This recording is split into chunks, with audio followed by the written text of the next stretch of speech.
अरे काशी, अब बस कर बेटा, और कितनी सफाई करेगी। अभी कहाँ मम्मी जी, अभी तो ये पूरा कैबिनेट साफ करना है, इसके बाद बाहर हॉल भी तो साफ करना है। नहीं नहीं, हॉल आज रहने दे, कल काम वाली आएगी तो उसके साथ मिलकर कर लेना।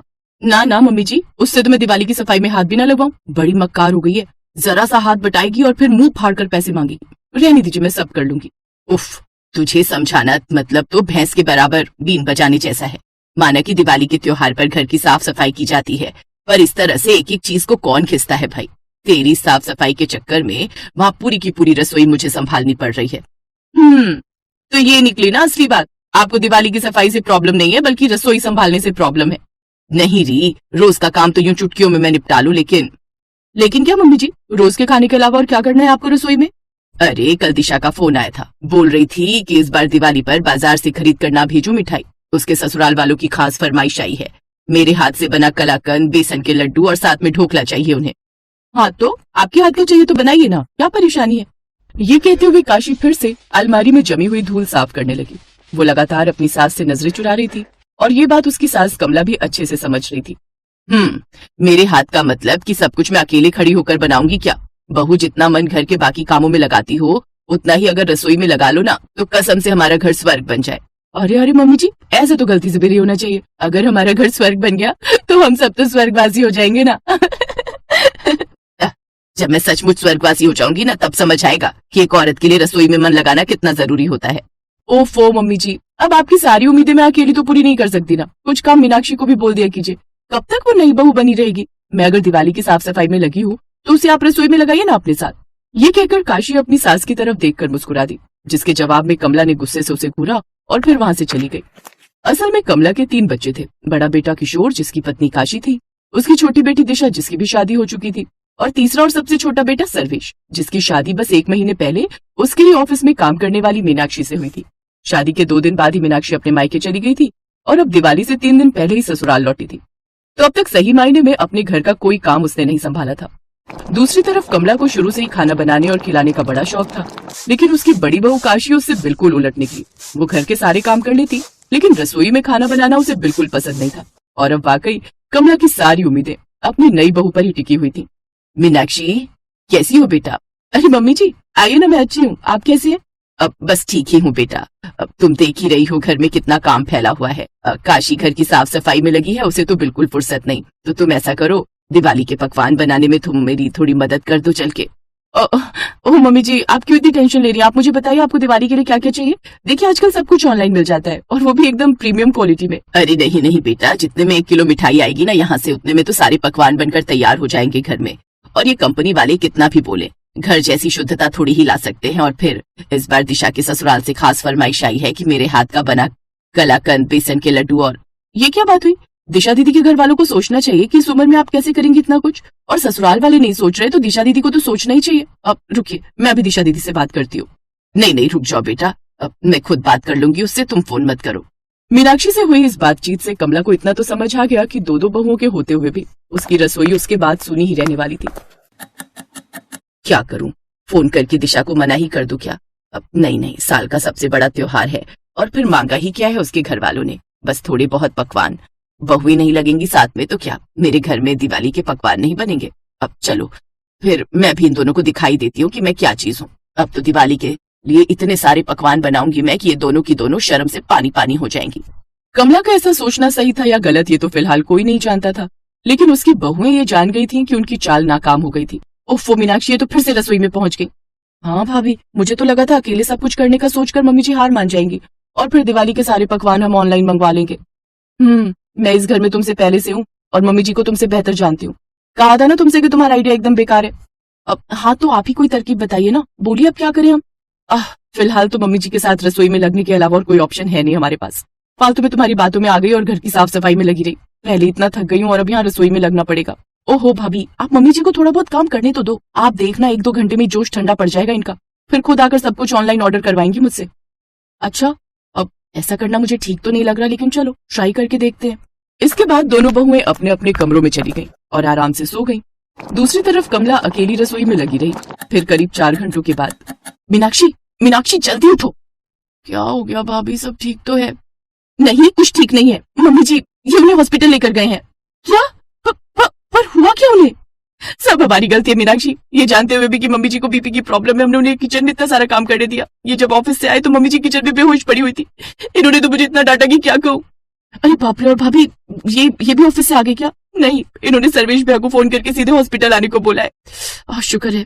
अरे किस बात का शुक्र मना रही हो तुम? तुम्हें अभी डांट नहीं पड़ी है, लेकिन जब मम्मी जी होश में आएंगी और हमारी हरकतों के बारे में अपने बेटों को डिटेल में बताएंगी तब क्या होगा, ये सोचो जरा।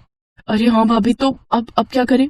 काशी और मीनाक्षी वाकई पछता रही थी। दूसरी तरफ कमला भी हॉस्पिटल में होश में आ चुकी थी। और फिर माँ, आखिर जरूरत क्या थी आपको किचन में इतनी देर तक खड़े रहने की? बेटा वो दिवाली का त्योहार था तो क्या माँ, काशी और मीनाक्षी थी ना घर पर, उन्हें करने दो ना सब कुछ। आज अच्छे से क्लास लगाई है मैंने काशी की, आगे से आपको कभी किचन में नहीं लगना पड़ेगा। अरे ऐसा क्यों? जब घर हम सबका है तो काम सिर्फ वो दोनों के ही सिर क्यों?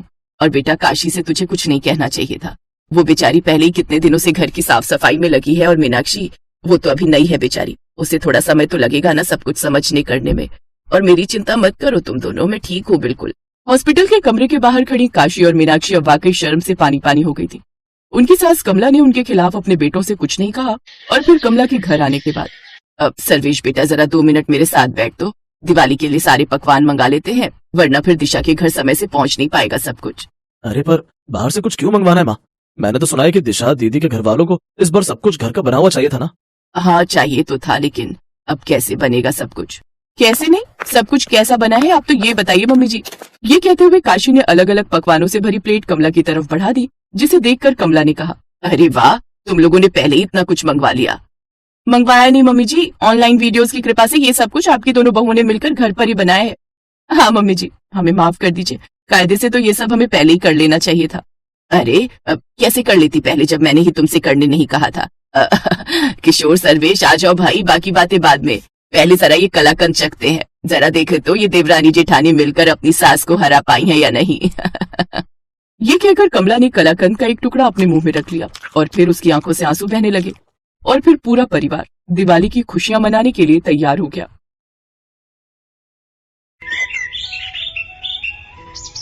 सुजाता देवी के 3 बेटे और 3 बहुएं थी। 2 बहुएं रेखा और उमा अमीर घर से आई थी, जबकि सबसे छोटी बहू कोमल गरीब घर की थी। इसीलिए सुजाता देवी अपनी दोनों बहू रेखा और उमा के साथ ज्यादा अच्छा व्यवहार करती थी, पर अपनी छोटी बहू कोमल को वो कुछ नहीं समझती थी। इसीलिए रेखा और उमा भी अपनी देवरानी कोमल की हर समय इंसल्ट ही करती रहती थी। माँ जी देखिए ना, कोमल तो बिल्कुल गरीबों वाली हरकतें करती है। दाल में घी ऐसे डाला है मानो उबली हुई दाल ही हो बिना तड़के की। और रोटी तो देखिए माँ जी, रोटी में घी भी नहीं लगाया, सूखी रोटी आगे रख दी। कोमल इधर आ, मैं तुझे अभी बताती हूँ। अरे तू गरीब घर से आई है तो तू हमें भी गरीब समझने लगी है क्या? जब घर में किसी चीज की कोई कमी नहीं है तो तू इतनी कंजूसी क्यों करती है? हाँ, आज तूने खाने में देसी घी क्यों नहीं डाला? माँ जी देसी घी खत्म हो गया है, जो था वो मैंने यूज कर लिया। माँ जी अभी 2 दिन पहले ही तो देसी घी आया था, इतनी जल्दी इसने खत्म भी कर दिया। कहीं ये देसी घी खुद तो नहीं खा जाती? क्योंकि इसने मायके में तो कभी देसी घी खाया ही नहीं होगा। नहीं माँ जी, घी तो रखा था, पर कल रेखा भाभी और उमा भाभी ने मुझे पिन्नियां बनाने के लिए बोला था, तो सारा घी पिन्नियां बनाने में ही लग गया। अरे अब तू मेरी बहुओं के खाने पर भी नजर लगाएगी? तेरी इतनी हिम्मत? अरे तू गरीब घर की है, इसीलिए तू ऐसी हरकतें करती है। चल जा यहाँ से। रेखा बहू, लाला को फोन कर दे, नौकर के हाथ 5 किलो देसी घी भिजवा देंगे। कोमल रोती हुई रसोई में चली जाती है। उसे अक्सर ही ऐसे अपमान सहने पड़ते थे।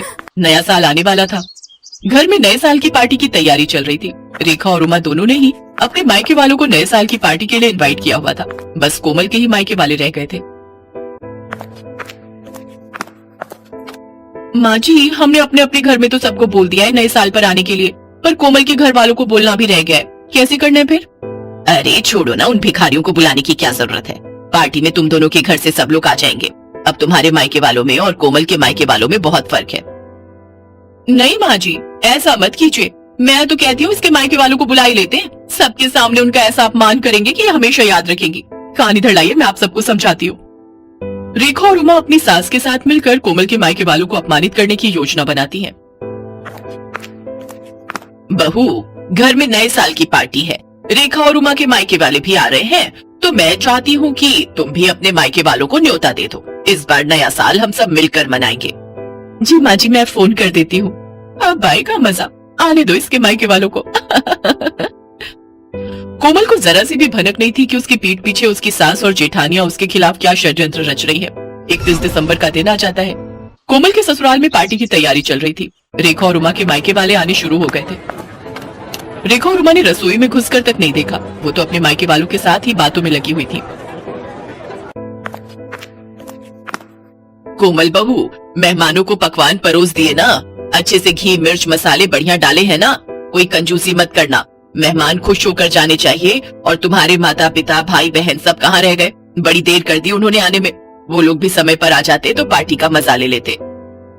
जी माँ जी, मैंने सबको खाना परोस दिया है और वो मम्मी से मेरी बात हुई थी, बस पहुँचने वाले हैं। तभी कोमल के मम्मी पापा और भाई बहन आ जाते हैं। नमस्ते जी, नमस्ते। आओ आओ, बड़ी देर कर दी आप सबने आने में। आज 31 दिसंबर की वजह से बहुत भीड़ थी, ऑटो भी नहीं मिल रहा था। बड़ी मुश्किल से ऑटो मिला तो हम पहुँचे हैं।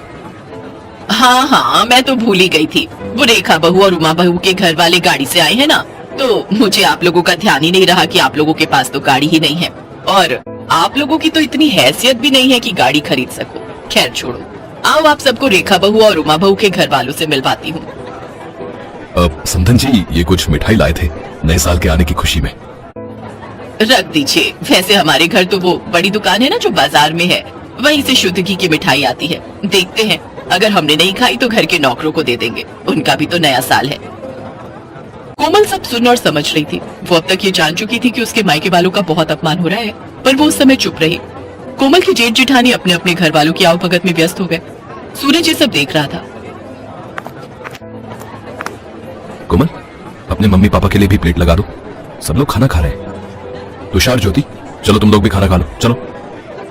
जी हाँ, बस मैं लगा ही रही हूँ।